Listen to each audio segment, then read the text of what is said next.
Hi hello friends. അപ്പോൾ ഇന്ന് എൻ്റെ മോളുടെ രണ്ടാം പിറന്നാളാണ് കേട്ടോ.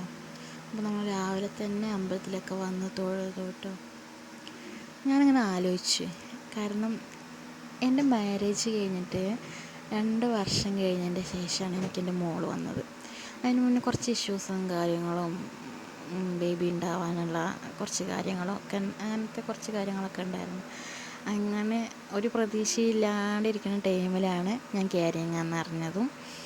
പിന്നെ അവിടുന്ന് മോള് വരാനുള്ള ടൈം മൊത്തം അവൾക്ക് വേണ്ടി വെയിറ്റ് ചെയ്തതും ആ ഒരു ബ്യൂട്ടിഫുൾ മൊമെൻറ്റ്സ് അത് ഞാൻ ഈ ഒരു സമയത്ത് ഞാൻ ആലോചിച്ചു.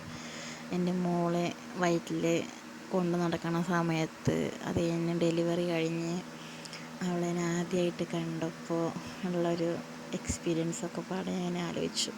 എൻ്റെ മോള് വന്നിട്ട് 2 വർഷമായില്ലേന്ന് എനിക്കിപ്പോഴും വിശ്വസിക്കാൻ പറ്റുന്നില്ല. കാരണം അവളെ എന്നെ അമ്മേന്ന് വിളിക്കുമ്പോൾ എന്ത് ഒരു എല്ലാ അമ്മമാർക്കും അതിൻ്റെ ആ ഇത് പറഞ്ഞാൽ മനസ്സിലാവും എന്താ അതിൻ്റെ ഒരു ഫീലിംഗ് എന്നുള്ളത്.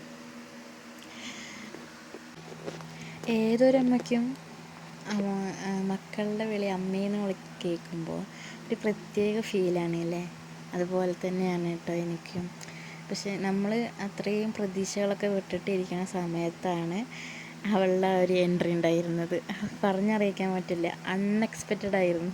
അതിപ്പോഴും ഞാനിങ്ങനെ ആലോചിക്കും, അവൾ വന്ന മുതലേക്കുള്ള ഇതും പിന്നെ എൻ്റെ മോള് വന്ന മുതലേക്കുള്ള അവളുടെ ഓരോ വളർച്ചയും നമ്മൾ കണ്ണിൻ്റെ മുന്നിൽ തന്നെ കാണുമ്പോൾ ഒരുപാട് സന്തോഷമുണ്ട്. ഒരുപാട് സന്തോഷം, എന്താ പറയുകയെന്ന് തന്നെ എനിക്കറിയില്ല. അങ്ങനെ നല്ലൊരു മൊമെൻറ്റ്സ് ആയിരുന്നു ഇന്നത്തെ ആ ദിവസത്തിലൂടെ കടന്നു പോയിട്ടുണ്ടായിരുന്നത് കേട്ടോ.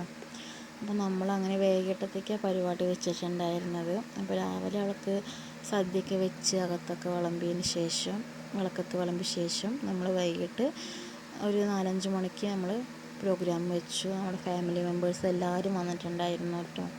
എല്ലാവരും കൂടുമ്പോൾ തന്നെ നല്ലൊരു രസമായിരിക്കുമല്ലേ, കളി പറഞ്ഞും ചിരിച്ചും അങ്ങനെ നല്ലൊരു അടിപൊളി ദിവസമായിരുന്നു. അതുപോലെ തന്നെ ഓണം അടിപൊളിയായിരുന്നു കേട്ടോ.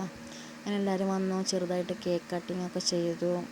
അപ്പോൾ ലൈറ്റിൻ്റെ പ്രോബ്ലം ഉള്ളതുകൊണ്ട് തന്നെ വീഡിയോ അങ്ങനെ നേരെ ക്ലിയർ ആവണില്ല, ഇടയ്ക്ക് കറണ്ട് പോക്കും കാര്യങ്ങളൊക്കെ ആയതുകൊണ്ട് തന്നെ അങ്ങനെ ചെറുത് അഡ്ജസ്റ്റ് ചെയ്തിട്ട് അന്നത്തെ പരിപാടി അങ്ങനെ വൈകിട്ട് ചെയ്ത്. എന്നാലും അടിപൊളിയായി തന്നെ ചെയ്തു പരിപാടി. അങ്ങനെ നമ്മൾ വൈകിട്ട് ഫുഡൊക്കെ എല്ലാവരും കൂടി ഒരുമിച്ച് കഴിച്ചു. ദിവസം അടിപൊളിയാക്കി. അങ്ങനെ പരിപാടിയൊക്കെ കളറാക്കി. എല്ലാം ഫുഡ് കഴിക്കലൊക്കെ കഴിഞ്ഞിട്ട് നമ്മൾ ഫാമിലി മെമ്പേഴ്സ് എല്ലാവരും കൂടി ഒത്തുകൂടി ഒപ്പിരുന്ന് സംസാരിച്ചു കേട്ടോ. കുറേ കാലങ്ങൾക്ക് ശേഷവും പിന്നെ ഇങ്ങനെ ഓരോ പ്രോഗ്രാമുള്ളപ്പോഴല്ലേ എല്ലാവരും കൂടി ഒരുമിച്ച് കൂടുള്ളൂ. അപ്പോൾ എല്ലാവരും കൂടി ഇരുന്ന് കളിയും ചിരിയും ഒക്കെ ആയി നല്ലൊരു വൈബായിരുന്നു അന്നത്തെ ആ രാത്രി. അടിപൊളിയായിരുന്നു. അങ്ങനെ എല്ലാവരും അവരവരുടെ സന്തോഷങ്ങളും സങ്കടങ്ങളും എല്ലാം പങ്കുവെച്ച് സംസാരിച്ച് അടിപൊളി ഒരു ദിവസമാക്കി അന്ന് എല്ലാവരും കൂടി ചേർന്നിട്ട്. അപ്പോൾ എൻ്റെ ഒരു കൊച്ചു വീഡിയോ ആണ് കേട്ടോ ഇത്. ഞാൻ യൂട്യൂബ് ചാനൽ തുടങ്ങിയതിന് ശേഷമുള്ള ഒരു ലോങ് വീഡിയോസിൽ ഒരു ചെറിയൊരു വീഡിയോ ആണത്. അപ്പോൾ ചെറിയ തെറ്റുകളും കാര്യങ്ങളൊക്കെ ഉണ്ടാവാൻ ഞാൻ തുടങ്ങിയിട്ടല്ലേ ഉള്ളൂ. അപ്പോൾ അതെല്ലാവരും ക്ഷമിച്ച് അഡ്ജസ്റ്റ് ചെയ്ത് എന്നെ സപ്പോർട്ട് ചെയ്യണം കേട്ടോ.